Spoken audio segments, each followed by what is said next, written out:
Здравейте, уважаеми зрители! Аз съм Росен Петров, а вие сте с Операция История.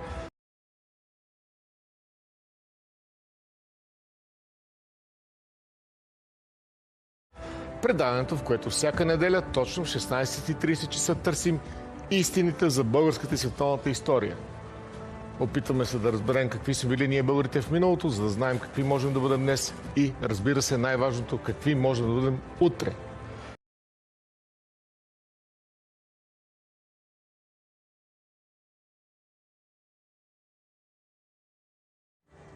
Уважаеми зрители, понеже напоследък в Скопие пак много се говори за страхотния македонски език, който съществува от много векове. И понеже си позволиха пак да изгорят нашето национално знаме, реших да ви покажа 3 документа, които по един много интересен начин ще ви демонстрират какво чудо на чудесата и всъщност изцяло изкуствено и административно явление е македонският язик. Ще видите 3 конкретни документа за това как се създава този интригуващ език, азбука и правопис.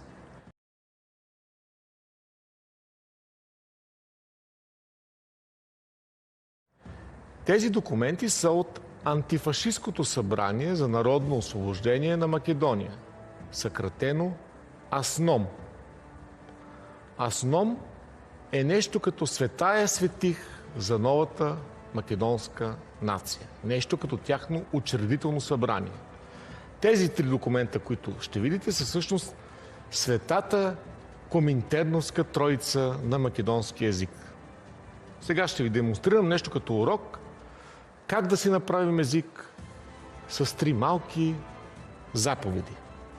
Искам да покажете на нашите зрители документ номер 1 на АСНОМ за македонския език. Така, виждате го на екрана, аз ще ви го прочета.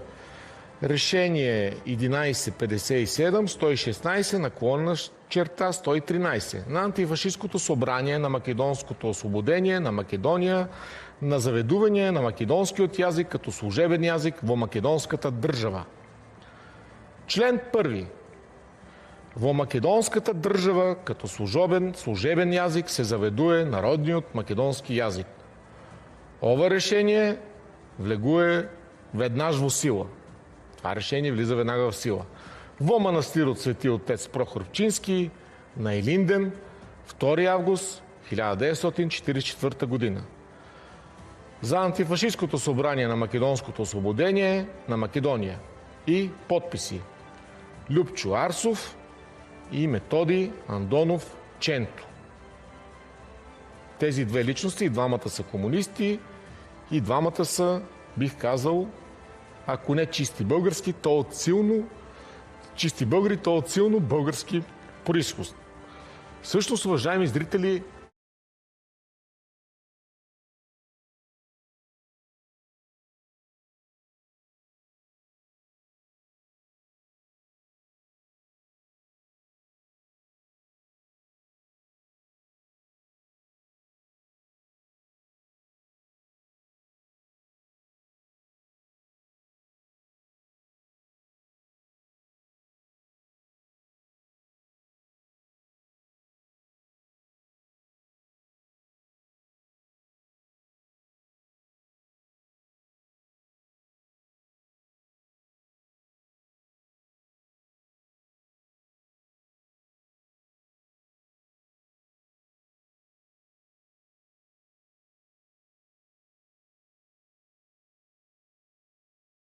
това, което разказахте, видяхте, че аз почти през цялото време мълчах.